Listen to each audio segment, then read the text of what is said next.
Hello, Kim. Welcome to Millionaire University. So excited to have you today. I know you're going to give us some insane value on content creation, video.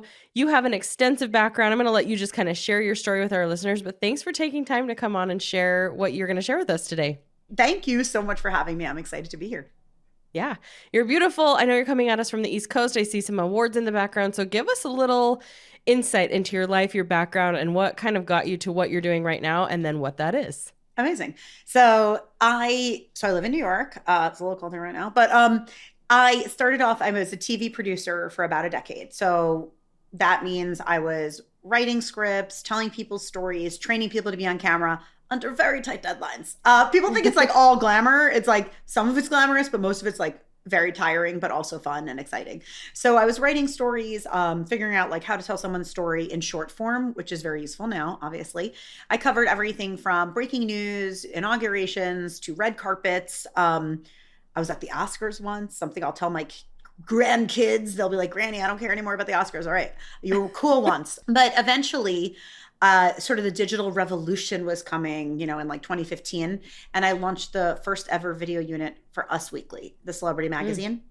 And Wow. yeah, it was amazing. It was basically like being a startup on someone else's dollar. I got to oversee all the operations, the creative, Yeah. the staffing. It was awesome. And I built our team from 0 people to 2 people to 17 people. And then as they sold for $100 million, they said a big part of that was our video unit, which was awesome. Yeah. Claim that. Yeah, I'll claim it. I'll own it. However, during the acquisition, a lot of people didn't really want to work for the new company. So a lot of people were quitting. All of my peers, my bosses that I loved and built these really deep relationships with were all fired. Very messy. And I was 9.5 months pregnant and everyone was quitting. And I was in the hospital and I was like, wait, I am Mm. on my iPhone filling job roles because I didn't want to leave my team with an empty ship. Like you have to still keep making content. I knew I was going out for several months for my baby and half the team was quitting. And I was like, oh my God. So I think just the realization of being in the hospital and working, not by choice, was really an epiphany for me. And I loved getting to work in media. It was amazing. It was hard, but fun. And I felt like I put in a lot of years, a lot of hours. It's a lot of work, but I think one thing I realized was I wanted to build something that I had control over. Like I really decided at that point I was going to build my own business. And the main once I started building my business though, I realized I was basically invisible. So I Mm. had a great resume, but if I wanted to start working with business owners or founders or not necessarily just my media circle in New York, I had to get visible. And that was a big moment for me, just like realizing, oh, I have to like create a personal brand. And so that was like a big moment for me. And that really has kind of built upon all the things that I do now in my business for others. It's just a truth we all have to learn at some point. My husband is still like fighting a little bit. Like visibility is it's the lifeblood of having any kind of a business. And as much as we want to be the behind the scenes people, even behind the scenes people have to be in front of the scenes for so many reasons if you actually want to be profitable. So you seem very comfortable now on camera, but before you were more behind the scenes when you were able to do, the corporate role. What did that look like for you in kind of stepping into the limelight, if you will, of starting to be visible in your own brand? Yeah. So, for most of my experience in TV and video, I was basically 90% behind the scenes. So, writing and producing for anchors, for reporters, writing content. Sometimes I was in front of the camera as we did more digital. I train people to be on camera. So, what I like to think about it is I have all of the skills, but it's the Mm, confidence and the mindset piece. And that's what I see for a huge majority of people that come to me. So, yeah. maybe they are confident in person, but they're not confident on camera. And so, like, I had the same thing. I'm an extrovert. Like, I actually like people. I really like people. I think that's why I'm probably good at business, is like, I truly like people and see the good in everyone. Um, but being an extrovert doesn't necessarily make you confident on camera. Those are still not the Mhm. same things. And so I think having the experience of struggling with my own confidence on camera gave me the empathy and the understanding to be building a training program for people and realizing that, first of all, a lot of it, both with my business, but also being on camera, is fear. So like I was working in the hospital. It still took me 2 years to build that business. Mm. I took Yeah. two more jobs. I knew I wanted to work for myself. Yeah. That's a really important step that I think a lot of people want to skip past, and that I've made the mistake of just like, okay, I have this great idea. I have this, whoops, sorry. I have this great business.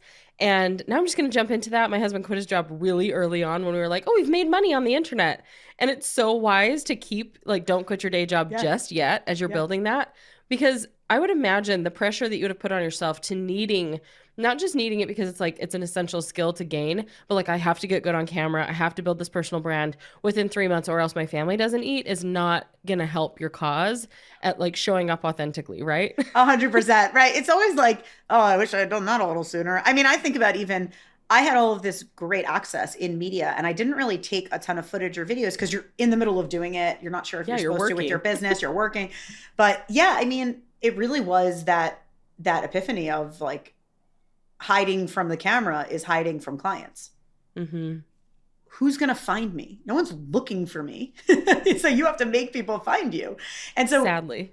I got, yeah, exactly. And then, I think being real, the one thing that I love to do with my clients and my students is like being real about what's holding us back. And I do a lot of on camera coaching with companies and workshops, but with my clients, I do video strategy. We can't even get to video strategy until you're confident on camera. So I think it's really Mm-hmm. important to first stop and say, what's holding me back? Like, what are the pieces? What bits of it? A lot of it is fear. We're fearful of judgment.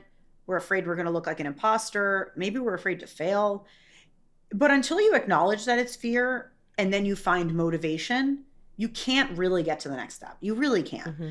So then it's skills. Then it's skills. Then we'll do a workshop, no problem. But you have to break through that first. And I have like a method that I teach people for on camera that I call my patch method.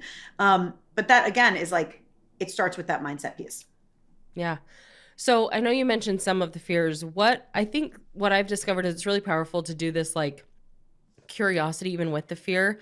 Like, okay, you're afraid of failing, but like why? What does that look like? Why Exactly. what is that? What's the picture that comes up? So what Hmm. are some of the like the deeper things that people realize are holding them back from having that confidence? Yeah, I think that when we really think about it, it's like kind of rooted to moments in our past that probably were quite small, but maybe loomed large on us. So maybe we're thinking about the person in middle school or high school who like made fun of us or was mean to us, or maybe we failed in a school play. And maybe we just hold on to that story. And I think that it's related to a story we're telling ourselves or some tiny moment in our life that we've overblown. And the important part is to say which of this is on irrational fear, which of this is fear rooted in biological behavior. So, like our body's telling us things are scary on purpose. I did a speech in front of 300 people last week. I love speaking, I'm good at it. Before I got up onto the stairs, my heart was beating out of my chest. I could have sworn the microphone was picking it up. That's my body just saying, hey, there's a new stimuli, like there's something happening. And I'm not in control of it. I wasn't even feeling nervous. My brain didn't feel nervous, but my body felt nervous. So again, when we're in new places, our body's sending us signals, it's telling us things, but we have to say, okay, I'm feeling really, I do not want to be on camera. It feels really weird to me. Okay, well, what else felt weird to you? Starting your own business. What else felt weird to you? Like, other things. Like you have to start telling yourself the story of I can do hard things. And once you're saying, okay, I can do hard things. What is this important to me for? So if you want to show up on camera, I make people say why. Are you looking to build your brand? Are you looking to bring in clients? Are you looking to educate? Are you looking to make an impact for your nonprofit? They're all right answers, but you have to identify your motivation and then you can go.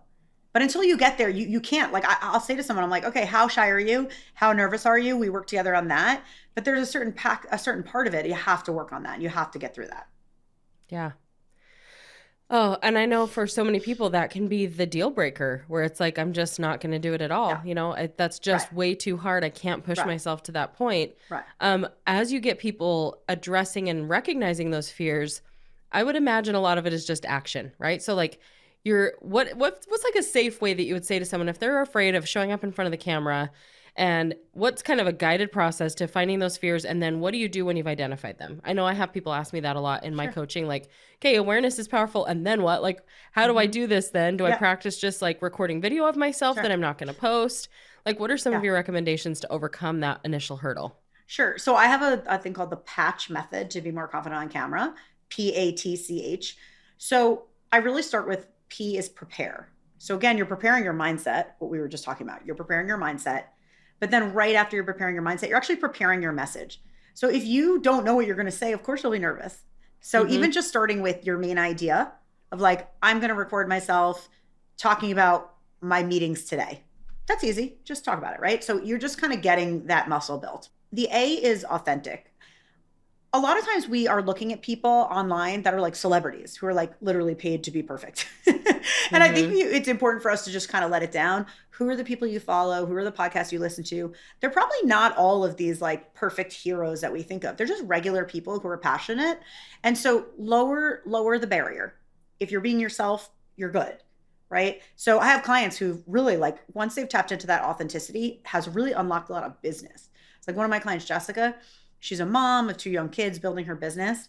And I kind of was like, permission to like talk about being a working mom. Like your kids are under 3, it's a lot. And just giving her that permission to just show up more as herself. She's gotten like 4 new clients in 2020 and in last year because of video specifically. And again, Wow. if you're of course showing up as an expert, you're really building in that connection, that raw connection with people. Yeah. And then the T is turn off. So you got to turn off those distractions, be totally present. And again, you can start with to your question about should you record, you just start recording on your iPhone. You don't even have to post it. Start building that muscle. You absolutely have to start building that muscle. It's not like, I want to be strong. If I don't go to the gym, I'm not going to be strong. And that's true, right? I Yeah. can't get strong by reading a book about fitness. That's not going to do anything. So you really have to build that muscle and start recording yourself. The C is confidence. And confidence is like all of the things, but it's confidence in what you do, not just confidence on camera, but like be confident that you bring value to your clients. If you've ever heard someone kind of with like their elevator pitch in a networking event and they don't sound super strong, it's like not that appealing to clients, right? If you're Mhm. like, oh, Yeah. I do this thing, I kind of help people make videos, like whatever. That's not really, I don't see the passion and I don't see the drive. So you have to be confident both your vision, but also your energy and your knowledge and, you know, the whole confidence piece. And Yeah. then the H of patch is harness your energy. So knowing where you are is important. So most people, their energy is a little low on camera. Something about the camera steals our energy a little bit. It sucks it out of us. Some people are too high energy. So for me, I am a New Yorker. Like I talk a little fast. I move a little fast. I have a faster processing speed. It's okay. It's not like a knock, but I have to remember that that's a little fast for people. So I have to slow it down.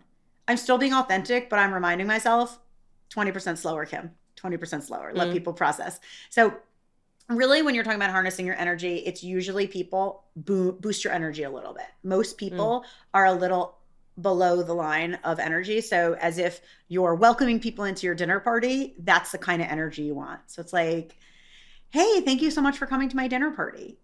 Yeah. That. Yeah. I know. I learned that early on when live streaming became a new thing. I remember my husband and I like teaching at some training conference on how to live stream. Like that was such a new Yep. concept and it's crazy that wasn't even that long ago.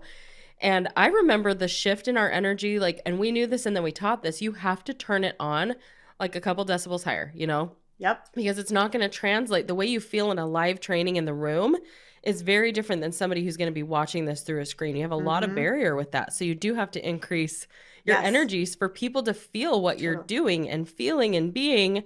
And it might feel really weird. And there's sometimes where I go from like this mode where I'm on a podcast and your energy's a little higher, and then you go out and you're just like, oh, and you're back into normal level. My kids are like, okay, there she is. She's decompressing, but it's essential. And I think it's funny that there's people though like you who are like, I have to tone it down just a little bit because my natural energy is a little higher, but most people are probably at that point of needing to just ramp it up a little bit so that they can seem normal, right? And not Right. like boring. Right. And you know, I was just doing a big training for Fortune magazine where I was training people to be at conferences. And I think what we're talking about, you're totally right, is almost presentational a little bit. So if we're just talking to our partner or our kids or our friend and we're just like, hey, what's up? Like, what do you want to do for dinner? That's not the tone you're going to lead a seminar with. It's not the tone you're going to teach an audience with. You don't need to be like the Price is Right like host, you know, but something more presentational because again, you really do have to bring people in, and it just takes a little time and a little practice, and it's really like the work comes in with balancing being presentational but also authentic. it's a skill set, but it's also you have to build the muscle. The longer you do it, the better. I mean, my first videos on Instagram when I started my business, like I'm a little robotic, but whatever. It's not the end of the world. You can't get good. You can't get a great video 10 or great video 20 without a pretty bad video 1, 2, 3, 4, 5. Yeah. Yeah, I saw Mr. Beast say this once, or was it Mr. Beast? Someone like that was like, don't even come talk to me until you've made 100 YouTube videos. Like, then we can actually start addressing technique and things like that, but you just need the practice. Yeah. And I took that to heart a couple of years ago. I was like, okay, what's this TikTok thing about? I'm just going to try it out. And I challenged myself to make like 3 videos a day. So over the course of a month, I made over 100 pieces of video content. And it was way better than me like trying to study the perfect formatting. Totally. I found my voice, I found the right things, and then I could go back through and start evaluating hook and timing and things like that. But it really did have to be even getting comfortable with this community and like the way this app works and things like that. So talk to me a little bit about that, because I know that different content does better on different platforms, but overall there are some general, I don't want to call them rules, but recommendations that really help your content perform well, do well, connect well. Yeah. And I love your point about just doing and making 100. So I lead a group called Video Bootcamp, and it's a 7-week long group coaching program with accountability and showing up built in. Because I do think you're right. It's like, you can't just watch to get better. You have to make, you have to do, you have to see what feels right. You have to see what feels authentic. Things that you think would be great, maybe you're not happy with them, or maybe people aren't engaging with them. Okay. But again, you need to do it enough to be building your own skills. You also need enough to be getting the data back.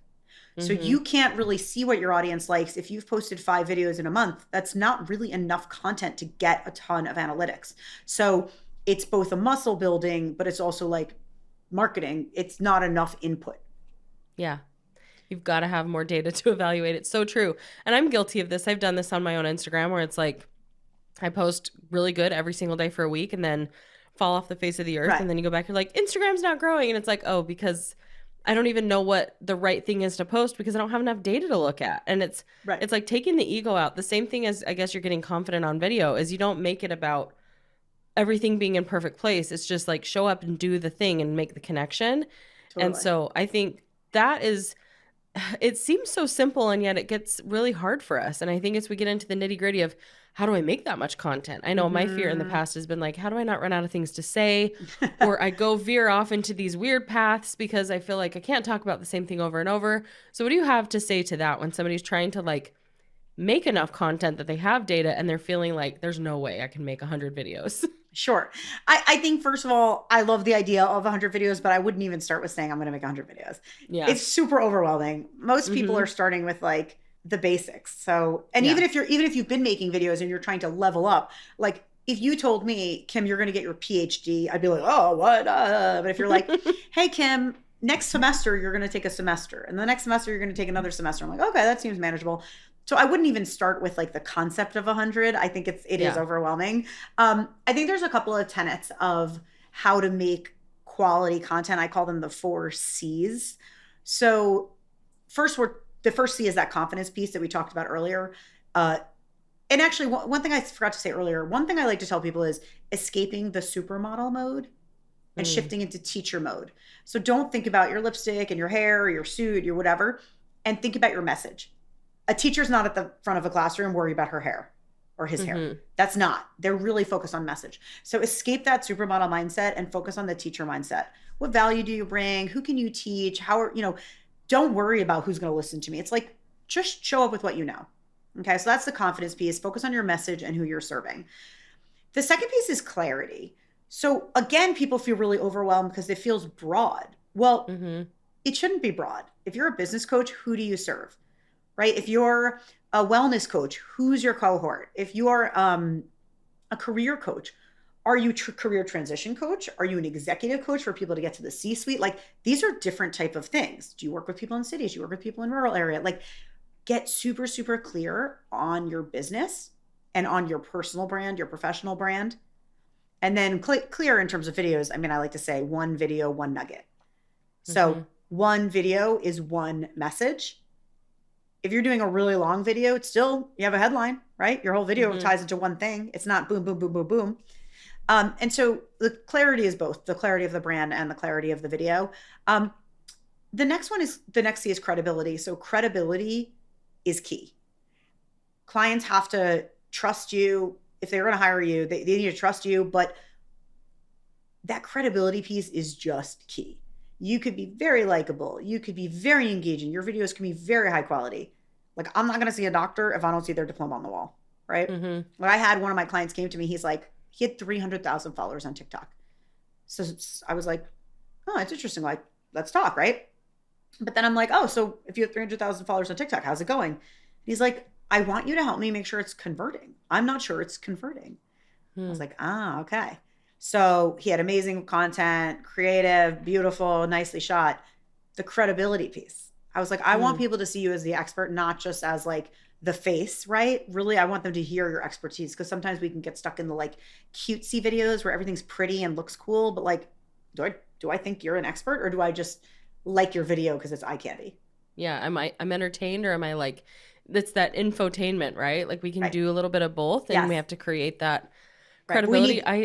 we need the I, info in the attainment. You need the yeah, info in the attainment. yeah. And I was just talking to somebody that I actually work for the other day, and we were looking at her Instagram, and I was like, we got to create more of a knowledge gap here too. And Mm, I mean, this depends on the business that you have, and if you're mm, trying to sell maybe an info-based product or whatever. But I think either way, there needs to be a gap in like what makes me want more in terms of conversion mm, from just like watching your video and feeling good vibes, and then being like, oh, I actually want more from this person. mm-hmm. And if you just there and like making fun aesthetic videos and there's really no end game in Sure. sight, I think, there's multiple ways to monetize. So the video itself sometimes can be just enough for most people to monetize, but why leave stuff on the table and just be a little bit more intentional with creating that like information gap so that they want a little bit more, right? Yeah, absolutely. And I think the credibility piece you were asking earlier, like how do you fill up your content? Like how do you fill up your brainstorm document? Credibility can come in the form of client testimonials, Yeah. storytelling of your experiences, storytelling of your clients' experiences, awards you've won. Like I think that once you really like I have a process that I take with my clients where how we unleash ideas. Like I have a step-by-step process. Once you have a process to come up with ideas, the floodgates are open. But Yeah. when you think of like, oh, I need 100 ideas, wow, that is super overwhelming. It's like my Yeah. daughter, she's 9, she has to write. Well, a free write with no good prompts is really stressful. Oh Same with yeah. me. Same with me. So if you told us to come up with 50 ideas today about like dogs, I'd be like, I don't know. Like, I have no idea. But if you have a system, it's much easier. So, again, I Yeah. think that it's all like that. And so, I'll give you the fourth C. So, I just finish it up with the video Oh stuff: yeah. Yeah. confidence, clarity, credibility, and connection. So, I think the Mm. last piece of that is kind of related to what we're talking about is that connection piece. You really, really, really have to build that one-to-one relationship with your followers. And you have to be human. So you have to like share parts of your off the clock life, whether you're selling services or products. But like if you're a founder, a self employed professional, no matter what you do, people need to feel connected to you. And I think really the important part is that's where the personal stuff comes in. I wrote this article for Fast Company about like, I actually hate the word personal brand. I just find it icky. It's like it's treating yourself like a Nike sneaker. It's like icky. But if you think about sharing your professional perspective, like I show up online and I tell people what I believe, right? I tell people Hmm. what I think. I tell people what I like about work. Then you layer on some personal stuff, your hobbies and things, especially also if they connect to your work even better. But I think that connection comes from all of that. It comes from Hmm. believing in what you say and what you're teaching and your professional credibility, but also just the human parts of you, like do you have a dog? Do you like to hike? Do you play Dungeons and Dragons? Whatever. Yeah. Yeah, I think that's really imperative, especially now. Like we're shifting away from this well, I don't want to say authoritative, but this influencer culture Mm, to mm. where it's like we're sharing everything and we have to be on all the time and look really, really appealing, and like that supermodel mentality that you talked about before too, right? And people are craving, I think this is the reason TikTok has done so well, is people are craving more of that human connection to real people. They're more likely to follow someone who's just like sharing how it is. And maybe I even think it feels so vulnerable, but I look at a lot of the creators I follow, they're not showing me their whole life. This is not like their home videos. This is just a piece of who they Yeah, are, and I feel so connected to that. sure. And when they have something they wanna sell, even if it's an affiliate product, like, I wanna Yeah. buy because I trust and I have that connection. And it's it's something we can really block ourselves from if we stay too much in one. Like, of those 4 C's you mentioned, all of them are important. They all have to work together, because if you focus too much on just, like, the credibility piece and you're never connecting to people because you're trying so hard to stay in expert mode. I've fallen into that trap before where it's like, okay, I'm an expert, I'm a coach. So what does a coach look like? Dress like I have to show up as that. And it just like makes me get in my head so much that I forget, okay, also I'm connecting to like mom entrepreneurs who, are in the trenches, and it's going to be a lot more relatable. We're going to connect if I'm up here sometimes with a top knot. It doesn't always have to be professional because Yeah. I'm an authority. I used to call that person Pantsuit Kim. So like I would show up on camera and be like, I'm Pantsuit Kim. And it was like not really me. It was like Yeah. who I thought the expert me should be. But that's not even who I was in business or in corporate in any situation. I was always, even when I was professional in a corporate setting in corporate media, I still like would make jokes and I would still be warm. So like we have this vision of like what we're supposed to be as a business owner or as an expert. But the truth is you should just be showing up as you with that expertise. And I liked your point of letting people in for certain things. So you don't need to share everything, Who says Yeah. you need to share everything? Nobody wants to hear everything. That's called TMI. But to your Yeah. point, building that point of connection, like, I have 2 kids as well. I definitely bring in the fact that I'm a working mom running her own business. It is its own beast of things, right? I have control over my schedule, which is amazing. But like, there are those, snafus when you're like, like I scheduled my day, da, da, da. And then of course my kid got sick and now what? Mhm. Other parents can totally relate to that. And so it's important to bring in that piece and not always be pantsuit Kim. Well, never be pantsuit Kim, but now pantsuit Kim, I squished her. I threw her over there. I threw her in the river. I don't like pantsuit Kim. She's done. But just showing more of your real life. I think you're right. Is like people relate to you because you're a full person. Yeah. 100%.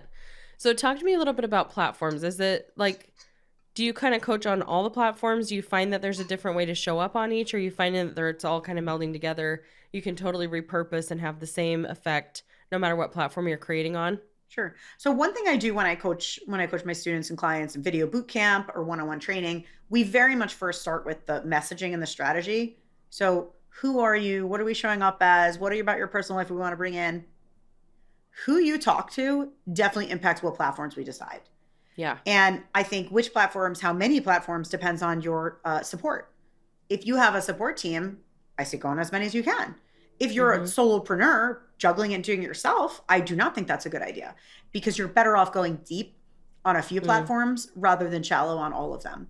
Yeah. And I think when it comes to like actually making good videos, I think each platform has nuances, but at the end of the day, you're the same person. So what you talk about and what parts of your life you bring people in on, that can remain the same. How you do it could be different. Like obviously different Mhm. platforms are softer, more warm, more connection based. You can show up with all of you. Some are more professional. So I think that there are definitely different components of the different platforms. But the most important thing is your strategy of what you're presenting, understanding who you are and your expertise. So like I have clients, like a few of my clients from my video boot camp, we end up putting them on Instagram and LinkedIn. Mm. And then we end up recycling that for YouTube. So YouTube recycling is super easy. It's just like download the video and like pop it on YouTube, schedule it. No, not a problem. It's super easy. I think Instagram and LinkedIn have different audiences. LinkedIn's like hyper professional, so I have some self-employed professionals looking for speaking engagements in addition to clients and leads. Definitely LinkedIn, like all the bookers for speaking engagements, they're all on LinkedIn. Instagram is like more natural. And then I have other clients who are like, they're on TikTok. I'm like, okay, if you're on TikTok, also be on something else. Because the TikTok audience, huge, different Mhm. than, the LinkedIn audience, right? I think the benefit of YouTube is its connection to Google. So if you put stuff on Mhm. YouTube, you surface more, right? You're getting that search engine optimization you're looking for. You can be found more. So I think in terms of visibility, YouTube is a great like secondary or tertiary platform. And also just like easy, like every link for it's just like an easy thing. You can embed it in newsletters. You can recycle it more. Like I definitely am bullish on that. But I think a big part of it is me sitting with my client and being like, what are you about? Where are your clients? So like, if you're telling me you sell to like really wealthy people, right? Well, where are they? Right? Are these wealthy people of a certain age? Are they on Facebook? Let's see. Are they on Mhm. TikTok? Maybe. Let's think about it. Like, let's dig into the numbers because you really don't want to spend months and months and months making content for the wrong platform. Yeah. What would you say to like, I know we're not trying to make these like personas necessarily, but I think sometimes people can have a fear of like, okay, if I show up and I'm doing this and then I want to like, my kids always tease me, they want, mom, make a funny account, like be humorous, do a funny one instead, because that's way more entertaining. And they just think it's so boring when I get on there and I talk about emotional intelligence or marketing. Um, so I'm like, I try and add humor. I am myself in my content. But what would you say to somebody who's like, maybe been building and they're trying to create this authenticity and then they're feeling a little more brave and they want to bring another piece of who they are in there? Do you feel like that works or do you feel like we need to be like really careful of what we're bringing to the surface in our video? Great. I think we should evolve. I think we should evolve as we are as humans, right? And I think that if it feels authentic to you and it's not off brand, try it and see how it feels. I mean, I will say your kids are not your client audience or not your ideal It's audience. true. So, they seem real cute and stuff, but if they're not buying from you, I don't know that you should listen to them. Like I True. have Yep. people coming to me and they're like, oh my God, my teenager's going to make such fun of me for being on video. I was like, are they going to hire you? No, I don't care what they think. Yeah. Truly. Like my kids are not teens yet. Fine. They'll probably be totally cringe that I'm on social media all the time. But like with my business, right? It's marketing my business. Like I don't really care. I'm like, why mommy's in meeting? Because she's buying you toys with that money. She took you to Hamilton Yeah. with that money, okay? So Yeah. I think it's sorry, you had said something earlier about authenticity that I did want to mention.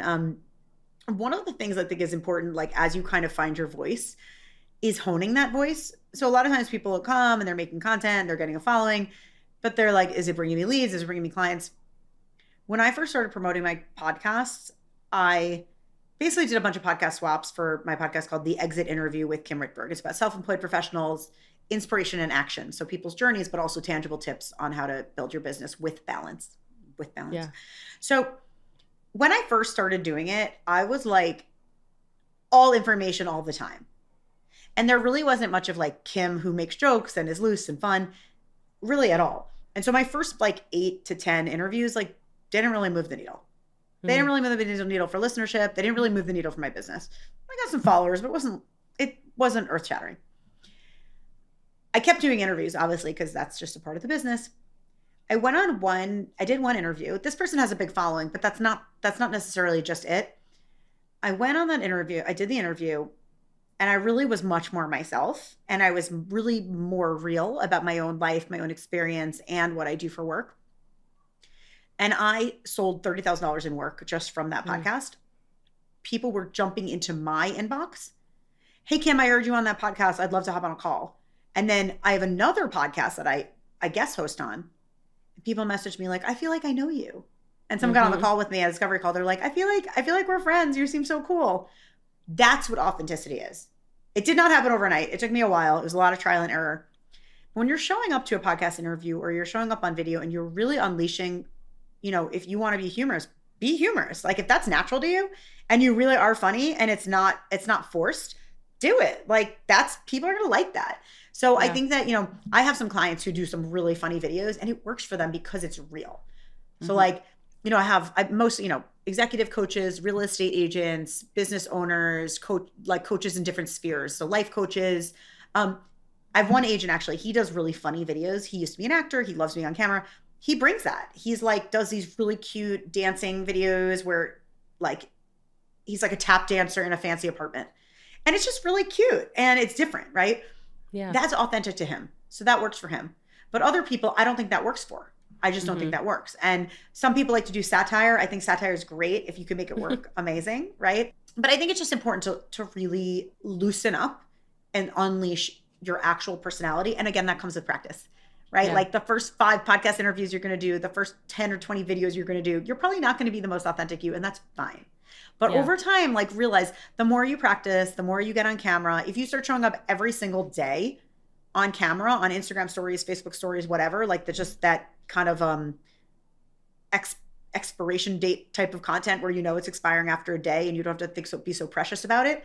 Show up on camera every other day for Mm. a month, 15 times. You'll get the cobwebs off real fast Yeah. and you'll get really comfortable. I love that. I love that you spoke to that authenticity. Like you maybe aren't going to change and we're not trying to curate this personality. It's just like the less you're thinking about it, the more the real you can come out. And I've Sure. experienced that for sure myself. I have people still, because I've been doing this a long time like you. I've been showing up in video since live video was a thing and before that. And I think people have the tendency to be like, I don't know how you do that, how you're so brave to show up in video. And I'm like, well, I wasn't at first. At first I was like, I Right. remember going live the first time being like, what is happening? Like, who's watching this? What, and Yeah. you're just kind of in your head. And it's just like any skill, you do it enough times, you don't even have to be thinking about it anymore. It Yeah. becomes super second nature. And then you can get into the really fun stuff where it's like, I don't have to think about the video anymore. So now I'm just able to think about my content. I'm able to think about my person.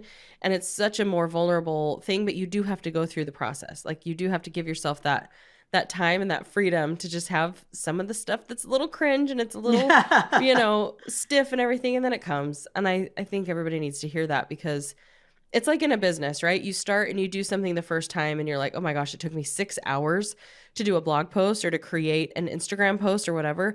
And in your mind, you're thinking it's always going to be this hard, but it won't because it was only that hard the first time. The second time, it's going to take half the amount of time and half and half and half until it's like no brainer.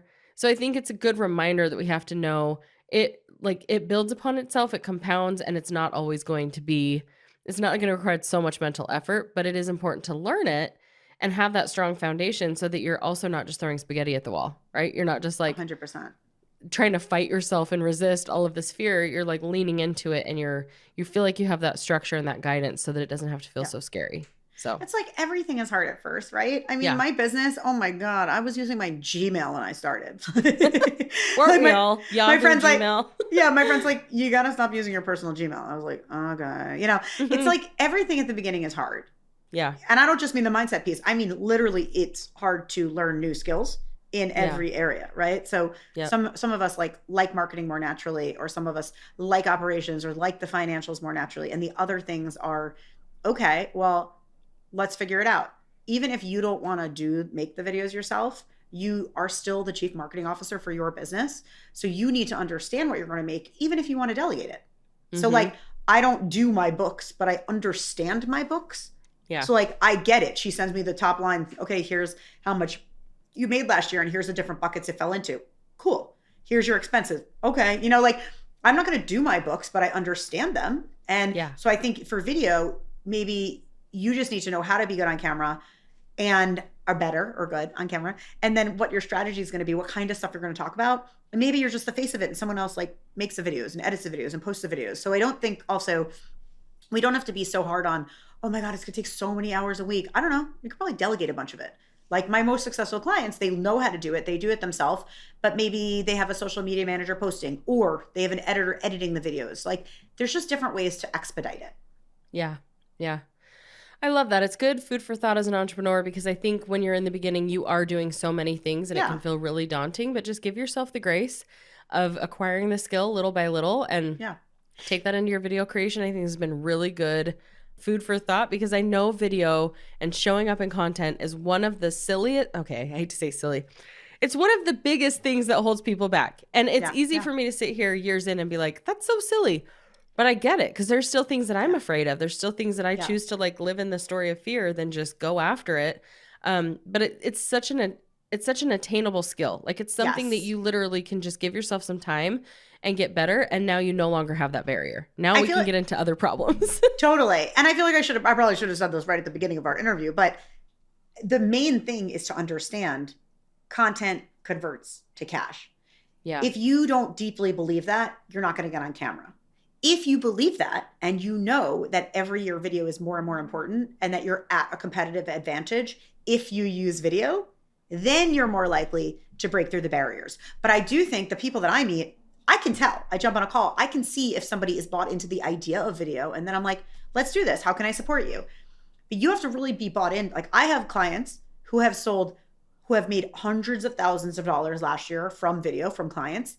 And I don't mean partner deals, I mean selling people their services through video. Yeah. And so it really converts to cash. It's not just oh, that's fun. I made a video about me and my dog. with confidence and strategy, it can really convert to money.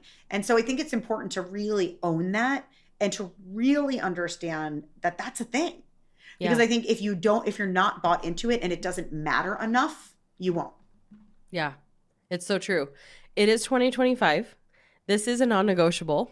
I will say it straight up. Like, this isn't just an optional type of content. Sure. This is content now. Like, Yeah. it's the reason we're doing video with the podcast. Like, you can't ignore it. It's a huge crucial component in whether your business is going to succeed. So it's kind of like, find your way that it's going to work for you. Get on the horse, because you can't avoid writing it, right? Like, you're going to have to figure it out one way or another. And there's so many different ways that you can do that, but I think the easiest is just this human to human connection. Make the video. I do have another question. You mentioned LinkedIn is a really strong one. I am not on there as much, but I've kind of heard like they're just as much video preference. Pinterest is too, compared to how it used to be, where it was very article and written word driven. Um, are you seeing that being a thing? Like, and what are we talking in video on LinkedIn? Is it authoritative? Is it just that same, like, we're creating? I doubt there's like trending audio on LinkedIn. Like, fill me in, because I'm behind. Sure.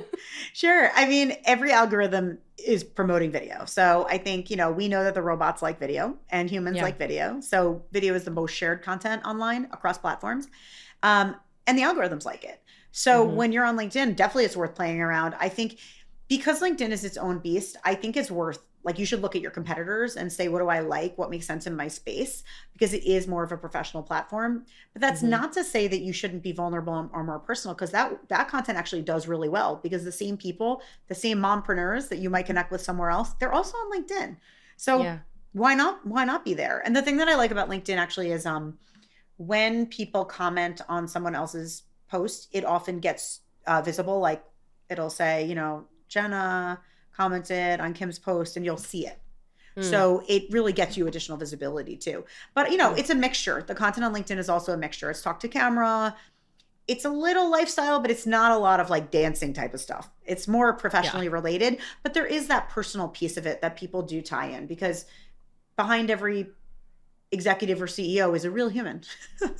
Yeah, so we're not talking about bringing out Pantsuit Kim for LinkedIn and LinkedIn only. Mm-mm. We're talking about still being us, but maybe like the positioning and the content style being a little different depending on the platform.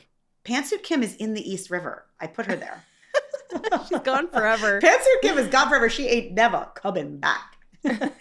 I love it. Oh my gosh. I'm sure you're fabulous at what you do. Where can people follow along if they want to keep learning about Sure. content and just studying the things we've talked about today, connecting with you? It sounds like you're on LinkedIn. Where else is the Yeah, best? sure. I'm on at Kim Rittberg, KimRittberg, Kim Rittberg on Instagram, LinkedIn. I have a YouTube page, Kim Rittberg Content.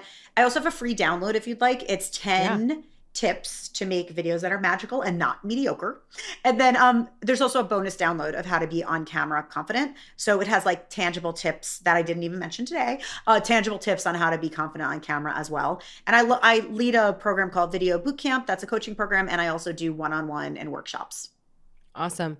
Okay, if you guys are in need of this, you've come to the right place. Hope you guys have gotten tons of notes. And then if you want more, we'll have everything linked in the show notes. But thank you so much, Kim. This has been really fun to talk to you, hear about your experience, and just some of the great tips that you've provided to our audience. It's been great. Thank you. Me too. Yeah.